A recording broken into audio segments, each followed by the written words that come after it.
Hello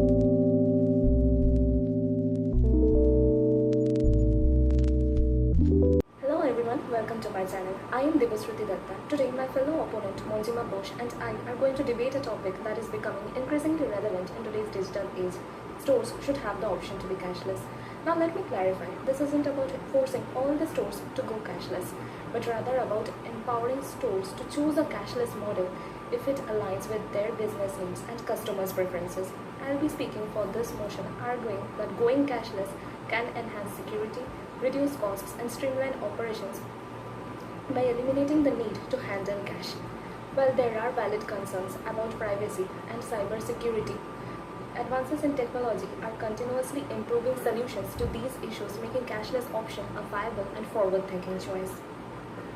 Everyone, welcome to my channel. I am Manjima Bose and today I am here to debate with my friend Datta on a topic that is stores should have the option to be cashless, and I will be speaking in against of the motion. While the idea of a cashless society may seem convenient and futuristic, allowing stores to go completely cashless raises significant concerns about equality, accessibility and consumer choice. As we consider this motion, we must think about the potential consequences for vulnerable populations such as the elderly, low-income individuals and those without access to digital payment methods. By arguing against the motion, I will highlight the potential risks and negative impacts of cashless stores on our society and demonstrate that a cashless future may not be as inclusive or beneficial as it initially seems. Thank you for your perspective, Manjima. While I understand your concerns about equality and accessibility, it is important to note that the option to go cashless doesn't mean we are excluding anyone. It simply provides more flexibility for businesses to choose the payment methods that work best for them. Firstly, regarding the issues of equality and accessibility, many of the vulnerable groups mentioned, such as the elderly and the low-income individuals, are already being considered in the move towards digital payments. Government initiatives and private organizations are increasingly providing affordable access to digital tools and education. For instance, India's Jan Dhan Yojana has provided millions of bank accounts to both the low-income individuals and the elderly, enhancing their access to digital banking and payments. Moreover, digital payment systems like UPI and prepaid cards are designed to be user-friendly and accessible even for those without traditional banking services. Secondly, consumer choice is a key point. Going cashless isn't about eliminating cash altogether. It's about giving stores the freedom to decide how they want to operate. Some businesses, especially in urban areas with high foot traffic and security concerns, may find that a cashless model better serves their needs and those of their customers. Meanwhile, stores that serve communities where cash is more prevalent can continue to accept it. This approach enhances choice rather than restricting it. Lastly, while Manjima also mentioned about the potential risk of a cashless society, it is crucial to recognize that every payment method has risks. Cash is vulnerable to theft, loss, and counterfeiting, while digital payments are increasingly becoming secure due to the advancement of cybersecurity. Offering a cashless option can actually mitigate these risks. Ultimately, the key here is that stores should have the option, not the mandate, to go cashless. This approach not only embraces digital technology but also ensures that everyone is benefited from a more efficient and secure payment landscape. Begin by acknowledging the opposite point of view. The idea of cashless stores may seem convenient and efficient. It raises significant concerns about equality, accessibility, and financial inclusion. Firstly, not everyone has access to credit or debit cards or even a bank account.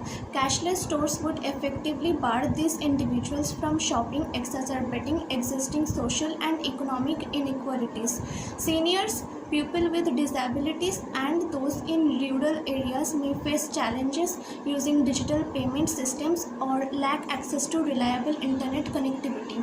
Secondly, digital payment systems can experience glitches, outages, or connectivity issues, causing inconvenience and potential losses for both customers and businesses. Cashless transactions often involve fees for merchants, which may be passed on to consumers, disproportionately affecting low-income households.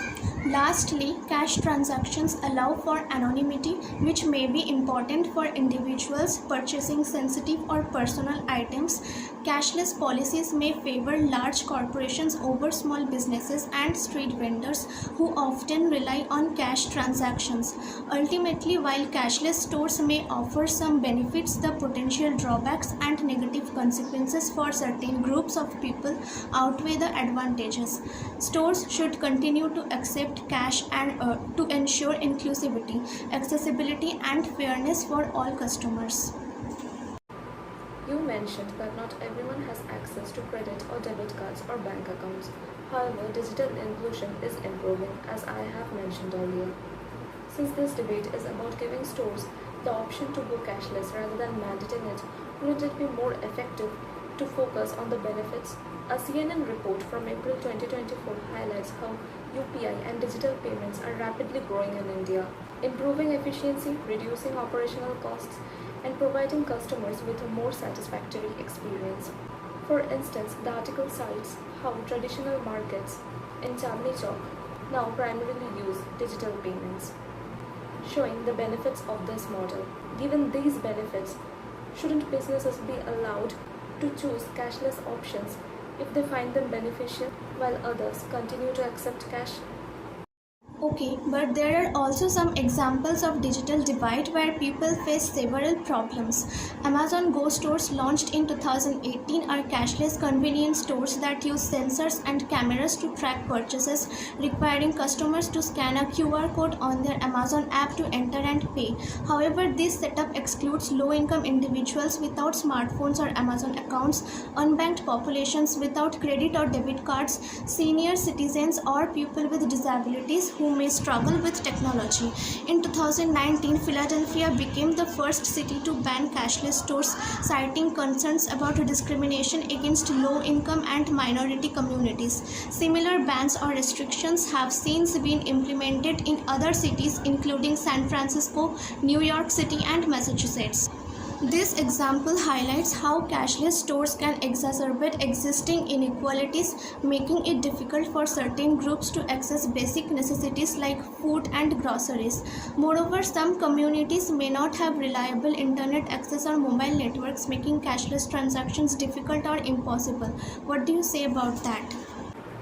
Thank you for your points, Manjima. I want to clarify that allowing stores the option to go cashless doesn't mandate that all stores must adopt this model. It simply offers flexibility. Your examples like Amazon Go represent a specific business model and do not reflect a universal shift. Regarding the legal bans on cashless stores in some cities, these measures were aimed at preventing mandatory cashless policies that could exclude the vulnerable groups. In your rebuttal, you raised concerns about digital payment systems experiencing glitches, outages, and connectivity issues, as well as the potential transaction fees that might affect the customers. Given the continuous advancements in technology that enhance the reliability of digital payments, and the fact that businesses often have contingency plans and that many businesses already absorb transaction fees themselves, isn't it reasonable to expect that these issues will diminish over time? How do you address the argument if a store chooses to go cashless? The overall benefits of a cashless option could outweigh these temporary issues. Yes, these temporary issues may be diminished over time, though the main point is to go cashless is an option for the store and not mandatory. Still, it has some negative impacts which I have to mention.